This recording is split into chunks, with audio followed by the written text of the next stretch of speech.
مبروك التخرج يا سمو.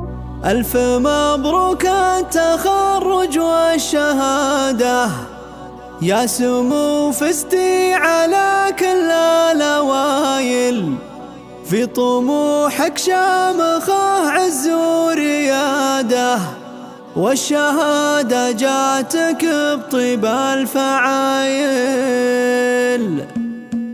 ألف مبروك التخرج والشهادة يا سمو، فزتي على كل الأوائل، في طموحك شامخة عز وريادة، والشهادة جاتك بطيب الفعايل. تستحقين المدايح والإشادة، في تخرجك افرحي والراس طايل، يا سمو متميزة والفوز عادة، والسطر والعز لك دايم دلايل. البسي تاج الفخر وانتي عمادة، والعبي بين البن بشقر الجدايل، والشجاع ابوك فيها الطيبة عادة، محمد العسكر كفو في الخصايل. امك نوال وقلبها حقق مراده، تهدي الشله لك بعذب المثايل، وجدك اللي تذكر العالم امجاده، هذا ابو عبد العزيز راعى الفعايل. اعنزي من روس قوم في السياده، والنعم مليون والله ببنوايل، وجدتك سلمى بها طيب وركاده، وافيه وافعالها ما هي قلايل. وفي اخوانك افخاري وشوشي زياده، هم هالطلات وسيوف صقايل، هذا جزع الكف وسلاح بعتاده، راعي الامجاد ومعرب سلايل، وهذا سلطان وله النوم سعاده، وراعى الوقفات لاجت الصمايل. وفي خالاتك الشعر يطرب انشاده، كلهن خفرات وامهار نصايل، وفي نواظر الحلا كله زياده، كامله في وصفها والزين هايل. ألف مبروك التخرج والشهادة يا سمو، فزتي على كل الأوائل، في طموحك شامخة عز وريادة، والشهادة جاتك بطيب الفعايل. تستحقين المدايح والإشادة، في تخرجك افرحي والراس طايل، يا سمو متميزة والفوز عادة، والسطر والعز لك دايم دلايل. البسي تاج الفخر وانتي عمادة، والعبي بين البن بشقر الجدايل، والشجاع ابوك فيها الطيبة عادة، محمد العسكر كفو في الخصايل. امك نوال وقلبها حقق مراده، تهدي الشله لك بعذب المثايل، وجدك اللي تذكر العالم امجاده، هذا ابو عبد العزيز راعى الفعايل. اعنزي من روس قوم في السياده، والنعم مليون والله ببنوايل، وجدتك سلمى بها طيب وركاده، وافيه وافعالها ما هي قلايل. وفي اخوانك افخاري وشوشي زياده، هم هالطلات وسيوف صقايل، هذا جزع الكف وسلاح بعتاده، راعي الامجاد ومعرب سلايل، وهذا سلطان وله النوم سعاده، وراعى الوقفات لاجت الصمايل. وفي خالاتك الشعر يطرب انشاده، كلهن خفرات وامهار نصايل، وفي